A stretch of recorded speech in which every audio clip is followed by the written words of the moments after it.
Math Thinkers, gente que gosta de pensar em matemática. Orientações para a resolução dos exercícios de Análise Matemática 2 na FCTUC, folha 1.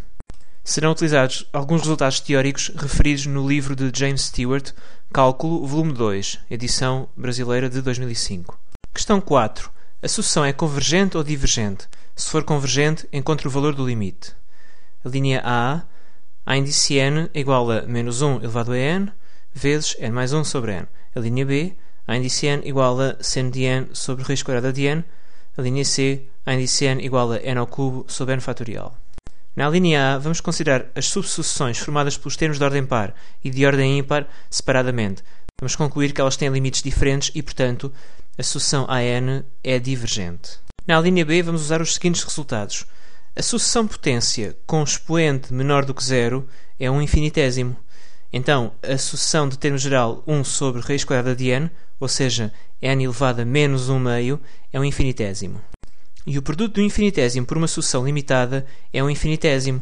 Então, o produto de seno de n por n elevado a menos 1 meio é um infinitésimo. A sucessão AN tende para zero.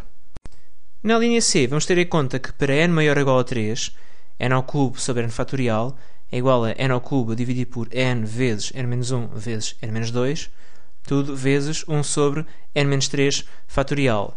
Ora, o primeiro fator tende para 1. É fácil ver que aquele quociente de dois polinómios do terceiro grau em que o termo de maior grau é, em ambos os casos, n ao cubo, este quociente tende para 1. E o segundo fator, 1 sobre n menos 3 fatorial, tende para 0. Portanto, a índice n tende para 0. Questão 5. Verifique se a sucessão dada é ou não monótona. A sucessão é limitada? A linha A índice n igual a 1 sobre 5 elevado a n. A linha B, a índice n igual a 1 sobre 2n mais 3. A linha C, a índice n igual a cosseno de nπ sobre 2. E a linha D, a índice n igual a n ao quadrado sobre n mais 1. Recordemos a definição de sucessão crescente e decrescente. Uma sucessão AN é estritamente decrescente se para todo o n natural a índice n mais 1 for menor do que a índice n, ou seja, o termo seguinte menor do que o termo anterior. E será estritamente crescente se para todo o n natural a índice n mais 1 for maior do que a índice n, ou seja, se o termo seguinte for maior do que o termo anterior.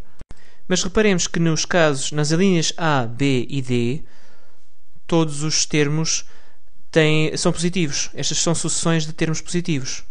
Ora, se todos os termos são positivos, podemos dividir aquela desigualdade por AN para obter uma desigualdade equivalente. A índice n mais 1 dividido por a índice n menor do que 1, no caso a sucessão ser estritamente decrescente, maior do que 1, no caso a sucessão ser estritamente crescente. Portanto, nas alíneas A, B e D, basta calcularmos o quociente de termos consecutivos e verificarmos se o resultado é menor do que 1 ou maior do que 1. Na linha C, consideremos separadamente as 4 subsucessões formadas pelos termos cujas ordens são da forma 4k menos 3, 4k menos 2, 4k menos 1 e 4k com k natural. Ou seja, os termos cujas ordens dão resto 1 quando divididas por 4, resto 2 quando divididas por 4, resto 3 quando divididas por 4 e resto 0 quando divididas por 4. Vamos ver que essas 4 subsucessões são constantes, mas têm valores diferentes. Então, a sucessão AN tem 4 subsucessões com limites diferentes, logo ela é divergente. No estudo da limitação, vamos ter em conta que qualquer sucessão de termos positivos ou qualquer sucessão crescente é limitada inferiormente. Portanto, as sucessões das alíneas A e B, que são de termos positivos, e a sucessão da linha D, que além de ser de termos positivos é também crescente, todas estas 3 sucessões são limitadas inferiormente. Uma sucessão de termos negativos ou decrescente seria limitada superiormente. Vamos ter em conta também que se uma sucessão é um infinitamente grande positivo, não é limitada superiormente. Portanto, a sucessão da linha D não é limitada superiormente. No entanto, as sucessões das alíneas A e B são limitadas superiormente porque são convergentes, essas são limitadas mesmo. E a sucessão da linha C é formada por 4 subsucessões, todas convergentes, portanto, essas 4 subsucessões são limitadas e então a sucessão da linha C também é limitada. Aliás, Todos os termos estão compreendidos entre menos 1 e 1. Questão 7. A linha B. Seja Fn a sucessão de Fibonacci definida por f índice 1 igual a 1, f índice 2 igual a 1 e f índice n igual a fn-1 mais fn-2 para n maior ou igual a 3. Portanto, os primeiros dois termos são dados explicitamente e o terceiro, e a partir daí cada termo é construído à custa dos dois anteriores. Seja a n igual a fn mais 1 sobre fn. Mostre que a índice n-1 é igual a 1 mais 1 sobre a índice n-2 e, assumindo que esta sucessão é convergente, determine o seu limite. A igualdade 3, a relação entre a n-1 e a n-2, deduz-se da igualdade 1 a fórmula de recorrência para a sucessão de Fibonacci, dividindo esta igualdade por f índice n-1 e usando a definição 2 da sucessão a índice n. Mas atenção, a índice n é igual a f índice n mais 1 a dividir por f índice n. Então, onde surgir a índice n-1 vai ser igual a f índice n-1 mais 1, ou seja, f índice n, a dividir por f índice n-1. Portanto, a n-1 é igual a fn sobre f n-1. Além disso, a índice n-2 será igual a f índice n-2 mais 1 a dividir por f índice n-2. Portanto, igual a f n-1 a dividir por f n-2. E, portanto, 1 sobre a n-2 será igual a f n-2 a dividir por f n-1. Trata-se agora de usar estas relações na equação que se obtém dividindo a equação 1 por f índice n-1 e com isto vamos obter a equação 3. Para calcularmos o limite da sucessão a n, tenhamos em conta que os dois membros da igualdade 3, sendo iguais, têm o mesmo limite. E como é que este limite se relaciona com o limite da sucessão a n? Ora, se o limite da sucessão a n for igual a um certo valor L, que estamos a supor que existe e que é um número real, então fixado uma constante k inteira, também o limite da nova sucessão de termo geral a índice n mais k, cujo gráfico se obtém mediante uma translação horizontal do gráfico da sucessão original, esse limite também é igual a L. Esta translação horizontal do gráfico não afeta o limite. Portanto, calculando o limite de ambos os membros da igualdade 3, obtém-se uma equação de segundo grau em ordem a L, em ordem ao limite da sucessão a n. Ora, como todos os termos da sucessão de Fibonacci são positivos, também os termos da sucessão a n são positivos. Logo, passando a desigualdade ao limite, concluímos que o limite da sucessão a n é maior ou igual a zero. Atenção, quando passamos uma desigualdade ao limite, ela deixa de ser estrita. Portanto, das duas soluções da equação de segundo grau em ordem a L, que resulta da equação 3, só é válida, isto é, o limite da sucessão a n será a solução positiva dessa equação de segundo grau. Questão 8. Parece que a série é convergente ou divergente? Se ela for convergente, calcula a soma. Se for divergente, explique porquê. A linha A. A série de termo geral 10 sobre 3 elevado a n. Esta série, ou, aliás, o termo geral pode ser reescrito como 10 vezes 1/3 elevado a n. É uma série geométrica que nós sabemos somar. A soma de uma série geométrica é igual ao primeiro termo a dividir por 1 menos a razão. A linha B. Série de termo geral n sobre n mais 1. Podemos usar nesta questão o teste para a divergência. Se o limite da sucessão que está a ser somada não existir ou for diferente de zero, então a série é divergente. A linha C. Série de termo geral 3 sobre n vezes n menos 1 com n maior ou igual a 4. Vamos comparar esta série com a série P.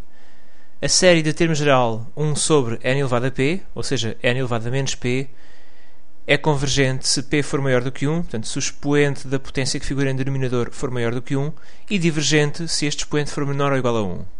No estudo da convergência desta série, vamos aplicar também o teste de comparação do limite. Se nós tivermos duas séries com termos positivos, em que o limite do quociente dos termos gerais das duas séries é uma constante maior do que zero, então ambas as séries convergem ou ambas as séries divergem.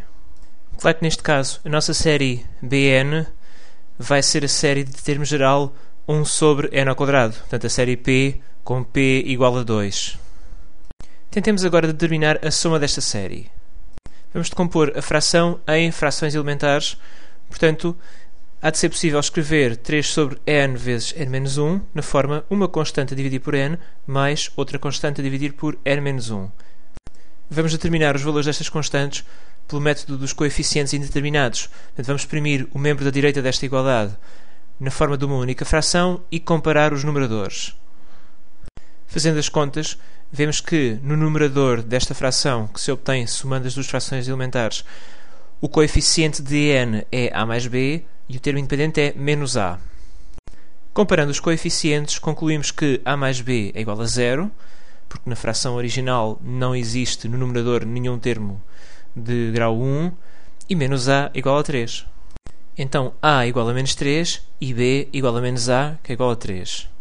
Portanto, o termo geral daquela série, 3 sobre n vezes n-1, pode ser escrito na forma menos 3 vezes 1 sobre n menos 1 sobre n-1. Portanto, a nossa série é uma série telescópica, ou série de Mengoli.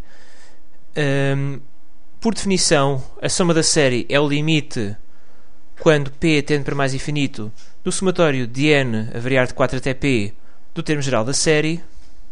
E sendo esta uma série telescópica, o somatório cujo limite estamos a calcular vai ser simplesmente igual ao último termo, portanto, ao valor da parcela positiva quando o índice toma o seu valor máximo, portanto, 1 sobre n com n igual a p, portanto, 1 sobre p, menos o primeiro termo, portanto, menos o valor da parcela que está a subtrair quando o índice do somatório toma o seu valor mínimo. Portanto, o valor de 1 sobre n-1 quando n igual a 4, o que vai dar 1/3. Assim, a soma da série será menos 3 vezes o valor daquele limite, 0 menos 1/3, que é igual a 1. Questão 9. Seja an igual a 2n a dividir por 3n mais 1. A linha A, verifique se a sucessão an é convergente. A linha B, verifique se a série de termo geral an é convergente. Ora, na linha A, temos que calcular o limite de an pelo processo habitual para frações algébricas, dividir o numerador e o denominador. Aliás, pôr em evidência no numerador e no denominador o termo de maior grau e depois cancelá-lo, uma vez que vai ser comum ao numerador e ao denominador. Portanto, fica apenas o limite de 2 sobre 3 mais 1 sobre n. E este limite pode ser calculado por substituição, tendo em conta que, no âmbito do cálculo de limites, 1 sobre mais infinito é igual a 0. E o limite vai ser então 2/3. Na linha B, vamos aplicar novamente o teste para a divergência. Uma vez que o limite do termo geral da série não é 0, a série é divergente.